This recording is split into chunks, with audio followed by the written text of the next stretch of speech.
Hari, now I'm ready. Okay, ready? Yes, sir. Okay.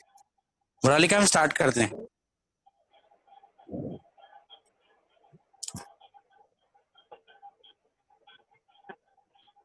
मुरालिका ma'am आप mute हो, आपका mic mute है. Okay, start. Good evening, everyone. I, Varalika Shwato, Assistant Professor, Oriental School of Law, heartily welcomes all of you. Hope you all are staying safe and healthy. Thank you for taking your time and being there today. Today, we are presenting trademark and its recent developments. We will be running question and answer at the end of the sessions. So now, without any further ado, we will turn the time over to our guest speaker, Mr. Utkarsh Srivastava. Our guest today is a trademark attorney at Patent Wire firm based in Delhi. Over to you, sir.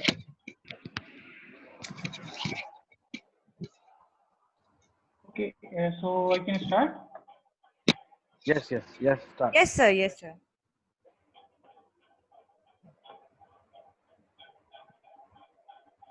Just mute everyone. बाकी सभी candidate अपने audio को mute कर लें. उत्कर्ष sir, you can start. एक बार screen जो भी host कर रहा है वो एक बार स्क्रीन शेयर करेगा तो हो सकता है.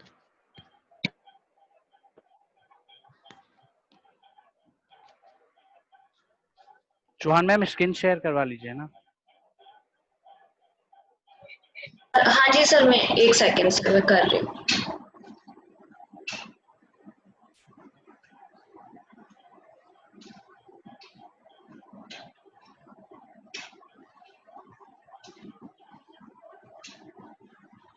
सर स्क्रीन शेयर ऑप्शन नहीं आ रहा है सर. आप अलाउड हो ऑलरेडी स्क्रीन शेयर करने के. सर आपसे नहीं हो रहा है क्या?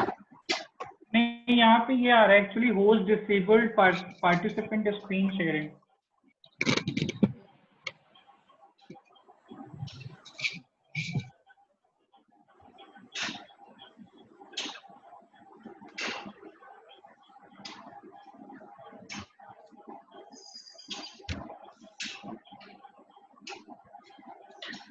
So then I will make you the host so that you can share the screen because it's not here up. It's visible here so that.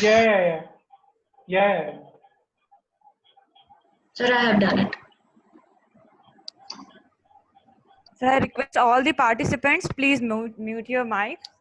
सभी लोग अपने माइक प्लीज म्यूट कर लें क्योंकि बीच में बहुत डिस्टरबेंस होता है.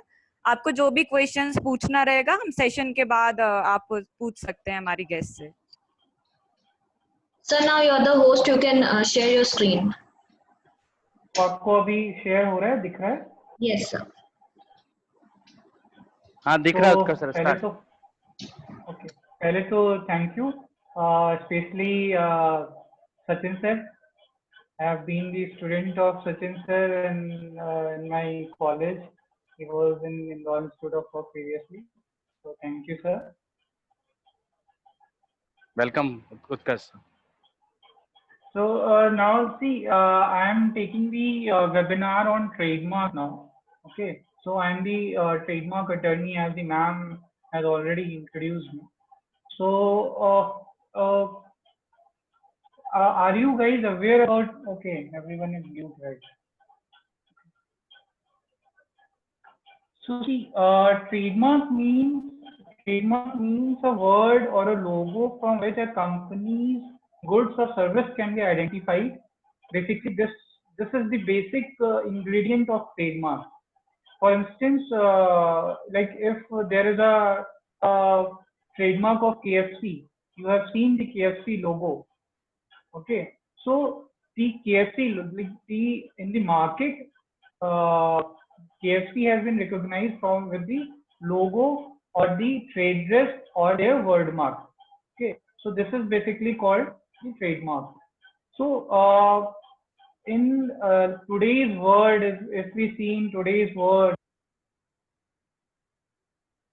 ट्रेडमार्क सबसे ज्यादा जरूरी चीज हो जाती है होने के लिए, क्योंकि आप इसी से अपने मार्केट को एक्सपैंड कर सकते हो, आपको इसी से अपने मार्केट आप बढ़ा सकते हो और आपको ट्रेडमार्क से ही मार्केट में जाना जाएगा. तो किसी भी कंपनी का ट्रेडमार्क होना बहुत जरूरी है। उनका बिना किसी ब्रांड के ट्रेड मतलब वो कंपनी मार्केट में एग्जिस्ट नहीं कर सकती है। तो इंडिया में ट्रेडमार्क एक एक्ट से डिफाइन करता है, एक एक्ट है उसके लिए, उसी से ट्रेडमार्क लॉ गवर्न होता है। उस एक्ट का नाम है ट्रेडमार्क एक्ट 1999। 1999 में हमारी लेजिस्लेचर ने ये एक्ट लाया जिसमें हमें सब कुछ मिलता है कि what does the trademark means, how can it be registered, what are the criteria of the trademark and all everything. So उसमें से मैंने बहुत तड़क भड़क वाली पीपीटी नहीं बनाई है, मैंने बहुत जनरल सी बनाई है ताकि हम मतलब अच्छे से डिस्कस हो सके या अच्छे से समझ आ सके। तो basically trademark means a mark capable of being represented graphically and which is capable of distinguishing the goods or service of one person from those of others, may include the shape of their packaging, combination and colors. Mark includes a device, brand, heading, label, ticket, name, signature, word, letter, numeral, shape of goods, packaging or combination of colors or any combination thereof. नहीं, इसका मतलब ये है कि किसी भी तरह का डिवाइस ट्रेडमार्क के लैंग्वेज में लोगों को डिवाइस कहते हैं। डिवाइस या कोई ब्रांड या हेडिंग इन द सेंस कोई भी, जैसे आप देखते होंगे बहुत लोगों का एक टैगलाइन होती है, उस टैगलाइन को भी हम ट्रेडमार्क करा सकते हैं। लेबल होता है, किसी का रेफर जो होता है, फॉर इंस्टेंस ओरियो का पूरा रेफर है, वो ट्रेडमार्क के प्रीव्यू में आता है, उसको ट्रेडमार्क की तरह फाइल किया जाता है। Tickets, name, signature, for instance किसी का नाम जो बहुत फेमस हो जाए, और आप देखेंगे कि अमिताभ बच्चन या शाहरुख खान या कोई भी सेलिब्रिटी जो बहुत फेमस हो सका है और उसने एक सेकेंडरी मीनिंग अक्वायर कर ली है, वो अपना ट्रेडमार्क भी अपने नाम से फाइल कर सकता है। उसमें दो तरह के होते हैं, एक होता है वर्ड मार्क, एक होता है लोगो। तो जैसे कि मैंने बताया कि किसी का लोगो है, किसी का वर्ड मार्क भी होगा।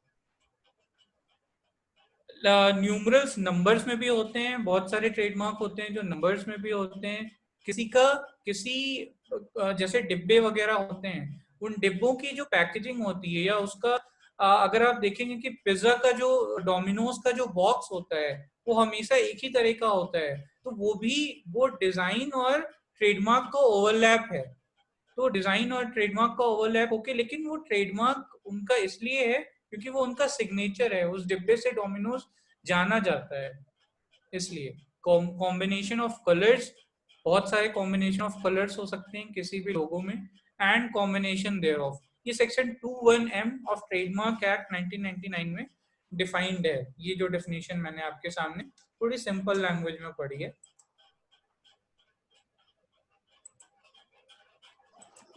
Sir, can you please screen that? Sir, it's not visible on the full screen.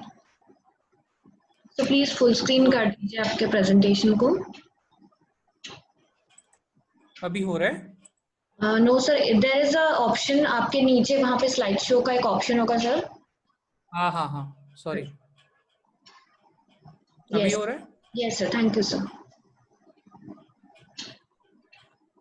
So in nutshell, तो मैं क्या वापस बताऊं कुछ अगर इशू हो रहा हो, नहीं समझ आया हो? नहीं सर, प्लीज कंटिन्यू सर, बस वो एक स्क्रीन का इशू था, बाकी कोई इशू नहीं। अच्छा, तो अगर हम नटशेल में देखें कि क्या हो adopted for the goods or service or one,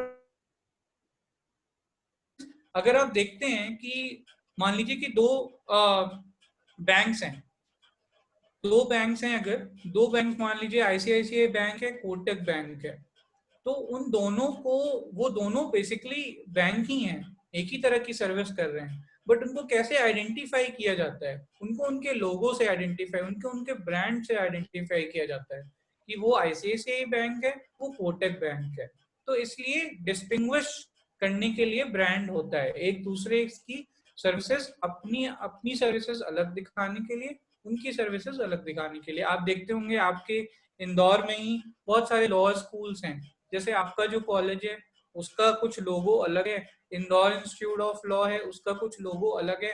तो वो एक ब्रांड, अपने अपने ब्रांड है, अपने अपने तरीके से उस लोगो को बनाया गया है, उसके पीछे भी कुछ रीजंस होते हैं लोगो बनाने के, जो भी फाउंडर्स होते हैं। तो क्या क्या ट्रेडमार्क हो सकता है? It may be logo, it may be logo, it may be word. Word means देखिए दो तरह से होते हैं ट्रेडमार्क में। बेसिक राइट जो होता है वो हमेशा वर्ड पे होता है, वर्ड में होता है। इससे कहने का मतलब ये है कि अगर मान लीजिए कि मुझे एक ट्रेडमार्क लेना है आईसीआईसीआई बैंक, अब उसका जो उसका लेटर है, उस कॉम्बिनेशन ऑफ लेटर को अगर हम बना लेते हैं आईसीआईसीआई, अगर उस पर हमें राइट मिल जाता है एक बार, तो हम किसी भी तरीके से उसका लोगो बना सकते हैं। बट अगर हम उसका सिर्फ लोगो ही बनाते हैं और लोगो ही फाइल करते हैं, तो हमें हमेशा ये डर होता है कि आईसीआईसीआई कोई भी लिख के किसी और थोड़ी तरह का लोगो बना के अपना बिजनेस चला सकता है। तो आईसीआईसीआई बस एक एग्जांपल दे रहा हूँ, आईसीआईसीआई में नहीं होगा, छोटे छोटे जो ब्रांड होते हैं उन्हें कभी कभी हो जाता है। तो डिवाइस में पिक्चर, फिगर, जियोमेट्रिकल डिजाइन आते हैं, लेबल आते हैं, नेम आते हैं, सिग्नेचर आते हैं, जो कि मैंने पहले बताया है। 3 डायमेंशनल शेप जो है ये इंडिया में अभी तक नहीं था। आपने कुछ दिन पहले सुना होगा कि जो मुंबई का ताज होटल है उसका जो डिजाइन है, वो जिस तरह दिखता है, उसको ट्रेडमार्क कराया है ताज होटल ने। वो पहला 3D शेप का ट्रेडमार्क था। मेरी फॉर्म ने भी अभी कुछ दिन पहले एक पेन के ग्रिप का ट्रेडमार्क फाइल किया है। उसको बोलते हैं शेप, 3 डायमेंशनल शेप में अगर कुछ हो तो उसको ट्रेडमार्क आप करा सकते हैं। तो इसी तरह ताज ने अपना एक ट्रेडमार्क कराया है। उनकी जो बिल्डिंग है वो अब कोई उस तरह से बिल्डिंग नहीं बना सकते, क्योंकि उनको एक्सक्लूसिव राइट मिल गया है उसके ऊपर। और साउंड भी होता है, जैसे आप सुनते होंगे जब कंप्यूटर खुलता है, जब कंप्यूटर, तो एक इंटेल की पहले होती थी, म्यूजिक आती थी।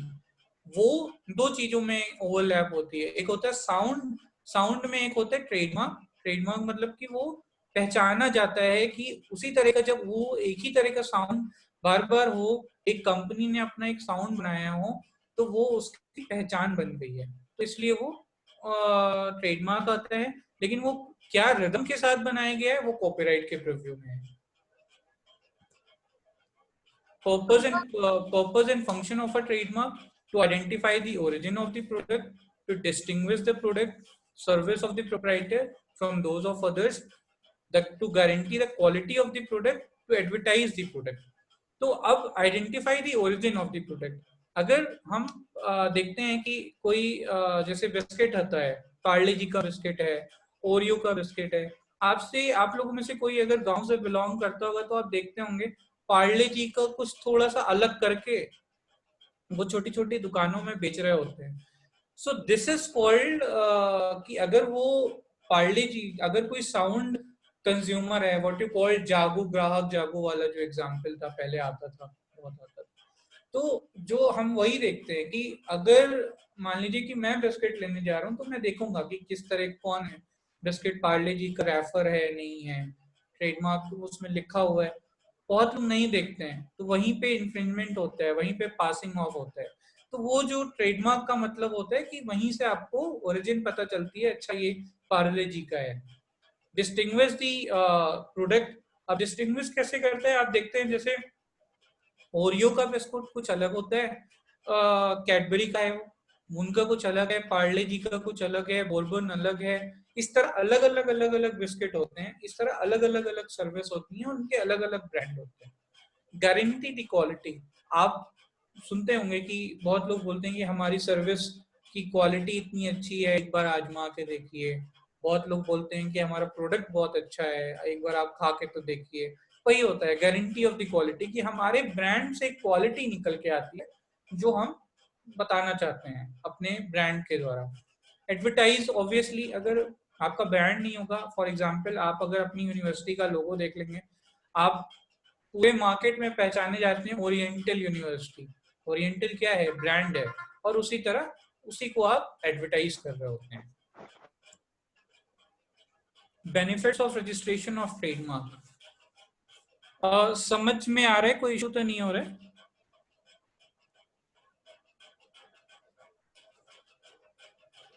सर प्लीज कंटिन्यू, आ रहा है समझ सबको, कंटिन्यू रखिए। ठीक, ओके ओके। तो benefits of registration of a trademark क्या होता है? Registration is a prima facie evidence of proprietorship of a trademark. अब देखिए, दो चीजें होती हैं। अगर आपने कोई ट्रेडमार्क बनाया, if you have if you have a trademark of your company, it is not mandatory to have a trademark registration, but it is always it is always suggested that you should have a registered trademark, because until and unless you don't have a registered trademark, आपको कोई evidence नहीं है आपके पास कि आप ही इसके original owner हैं। आप ओरिजिनल ओनर हैं मतलब कि अगर मैंने कोई ट्रेडमार्क बनाया और मैंने उसको फाइल नहीं किया, कल को मेरा बिजनेस बड़ा हो गया और किसी ने देखा कि यार ये तो बड़ा बिजनेस हो गया है और इसने ट्रेडमार्क भी नहीं फाइल किया है, मैं भी इसी तरह का कुछ बना के फाइल कर देता, मैं भी इसी तरह का कुछ बना के अपना बिजनेस शुरू कर सकता हूँ, तो मैं उसमें कुछ नहीं कर सकता क्योंकि मैंने ट्रेडमार्क ही नहीं फाइल किया है। इसलिए सजेस्ट किया जाता है कि आप अपना ट्रेडमार्क लीजिए, उससे एविडेंस ऑफ राइटरशिप आएगी। It gives exclusive right to use the trademark in respect of good service and take legal action in case of infringement. अब यही मैं समझा रहा था कि अगर आपने एक ट्रेडमार्क बनाया, अगर आप, मैं इसको एग्जांपल लेके समझाता हूँ। अगर आपने कोई ट्रेडमार्क बनाया, जैसे मान लीजिए कि आपका ओरिएंटल का ही ले लें या कोई भी ले लें, आपने एक ट्रेडमार्क बनाया। अब कल को एक नया लॉ कॉलेज स्टार्ट हो गया और उसने क्या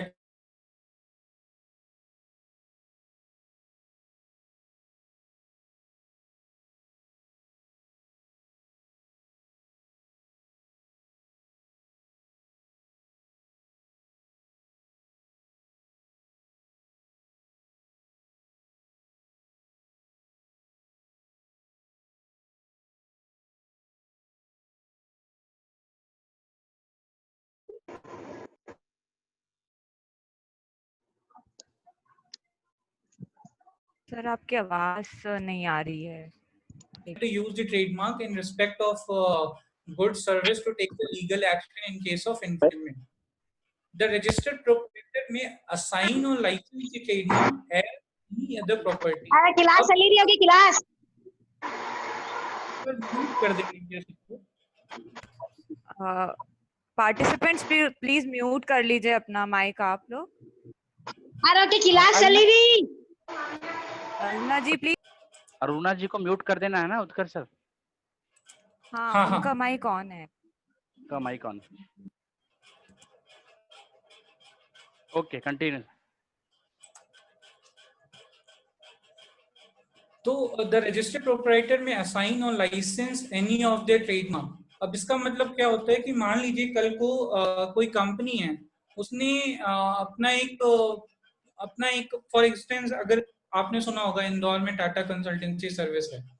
अब कल को टाटा कंसल्टेंसी सर्विस इंदौर में आके किसी लोकल प्लेयर के साथ अपना, मान लीजिए कोई कॉन्ट्रैक्ट करना चाहे और उसमें ये हो कि वो जो कंपनी है, लोकल कंपनी है, वो इंदौर की जो कंपनी है वो उसी लोगों को यूज करेगी और वो बताएगी कि टाटा कंसल्टेंसी इंदौर में एक्टिव है। तो उसके वजह से अब टाटा कंसल्टेंसी का एक रजिस्टर्ड ट्रेडमार्क है, उनका एक नॉन ट्रेडमार्क है। अगर आपके पास रजिस्टर्ड ट्रेडमार्क होता है तो आप उसको लाइसेंस या असाइन कर सकते हैं with the term and condition कि आप कितने एक्सटेंट तक उनको, किसी को बोल सकते हैं कि आप इतने दिन तक, इतने एक्सटेंट तक मेरा ट्रेडमार्क यूज कर सकते हैं। बट वो आपको उसका लॉफुल ओनर नहीं बनाएगा, बस असाइन ही बनाएगा कि आप कुछ समय के लिए कुछ शर्तों के साथ ये ट्रेडमार्क यूज कर सकते हैं। The registered proprietor can enjoy the goodwill associated with the registered trademark forever if the mark is renewed time to time. अब registered proprietor ट्रेडमार्क की लैंग्वेज में जो भी एप्लीकेंट होता है, जो ओनर होता है, उसको प्रोप्राइटर कहते हैं।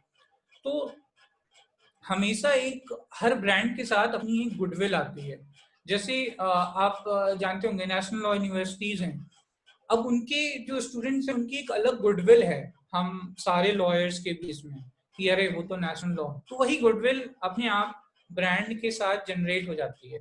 और उस ब्रांड को जब कोई under the act, under the law file कर देता है एज अ ट्रेडमार्क और उसको बार बार रिन्यू करता रहता है, तो उसको उसका गुडविल का फायदा मिलता है। अब रजिस्ट्रेशन ऑफ ट्रेडमार्क इंडिया में कैसे होता है?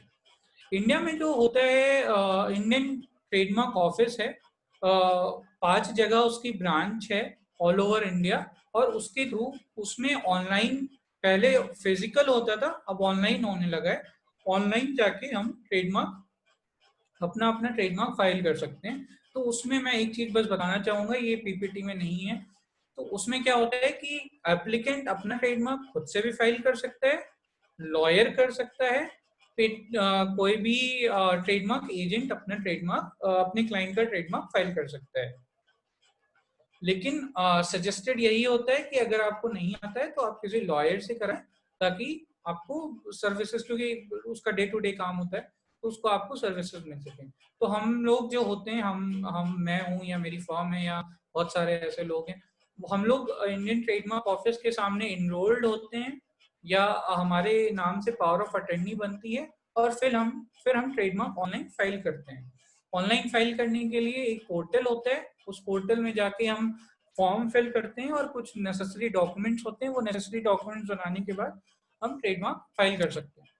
तो उसको इन ऑफिशियल लैंग्वेज बोलते हैं controller general of patent design and trademark. वही ऑफिशियली इंडिया में ट्रेडमार्क फाइल उनके सामने, इस ऑफिस के सामने ही फाइल होता है, और यही हमें ट्रेडमार्क ग्रांट करता है।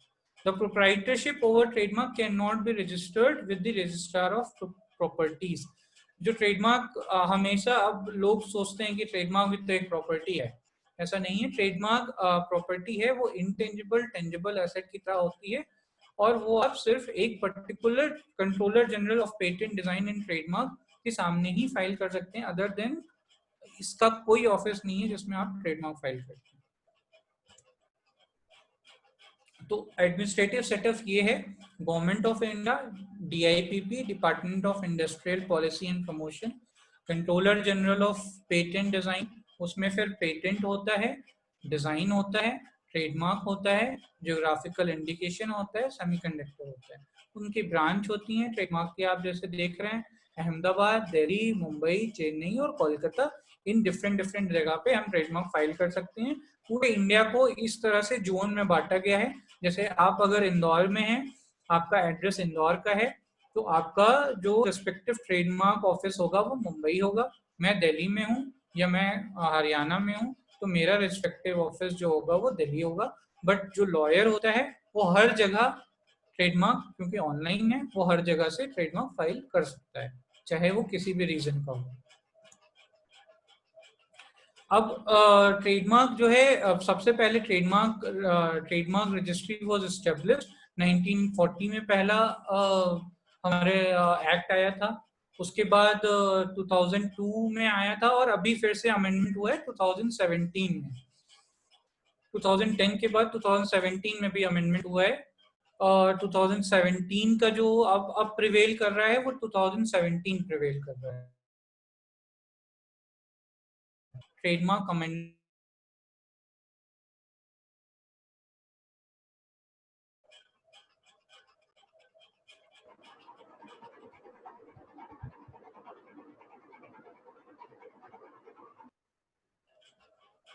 all functions are performed through an web-based trademark system, which is called TMS. The central server of trademark is Intellectual IPO Building, Delhi. उन्हीं का सर्वर होता है, उसी के थ्रू हम फाइल करते हैं. All of the branches of the trademark are connected with the server through virtual private network. All the action done by the office staff through the TMS is recorded in the central server on real-time basis. तो जब इसका एक मैं process बता देता हूँ कि जब भी हम ट्रेडमार्क फाइल करते हैं, सबसे पहले हमारे पास जब कोई क्वेरी आती है कि हमें ट्रेडमार्क फाइल कराना है, तो सबसे पहले हम उसको सर्च करते हैं. सर्च करने के लिए क्लास का सिस्टम है. सर्च करने के लिए क्लास का सिस्टम होता है जिसको बोलते हैं नीस क्लासिफिकेशन, NICE. उसको प्रोनाउंसिएशन जो होता है उसका नीस होता है, नीस क्लासिफिकेशन. उसमें 45 क्लासेस होती हैं. 1 to 34 जो होता है वो गुड्स होता है. 35 to 45 जो होती हैं वो सर्विसेज होती हैं. उसके बेसिस पे हम आइडेंटिफाई करते हैं कि ये ट्रेडमार्क इस कैटेगरी में जाएगा, ये ट्रेडमार्क इस कैटेगरी में जाएगा, उसके बेसिस पे हम ट्रेडमार्क फाइल कर सकते हैं। और फिर हम ऑनलाइन फॉर्म बनाते हैं और फिर हम फाइलिंग करते हैं। तो सबसे पहले क्या हम करते हैं, सेलेक्ट अ गुड ट्रेडमार्क। अगर कोई जैसे अब इसका एग्जांपल मैं बता देता हूँ। गुड ट्रेडमार्क का मतलब होता है कि किसी तरह का भी सरनेम, इंडिविजुअल नेम, किसी तरह का भी सरनेम, इंडिविजुअल नेम या किसी का सिग्नेचर या इस तरह का कुछ ट्रेडमार्क नहीं हो सकता है। किसी का ज्योग्राफिकल, जैसे इंदौर है, इंदौर अपने आप से ट्रेडमार्क नहीं हो सकता, उसको एज अ ट्रेडमार्क नहीं माना जा सकता है। मतलब किसी को ज्योग्राफिकल रीजन पे मोनोपोली राइट नहीं मिलेगा। उसके बाद हम क्लासिफाई करते हैं गुड्स और सर्विस को। उसके बाद हम अप्रोप्रिएट ऑफिस में ट्रेडमार्क फाइल करते हैं। फाइल करने के बाद एग्जामिनर एग्जामिन करता है कि क्या ये ट्रेडमार्क ठीक है, इस तरह का कोई और ट्रेडमार्क तो नहीं है। उसके बाद वो इंक्वायरी रेज करते हैं या एक्सेप्ट कर देते हैं ट्रेडमार्क।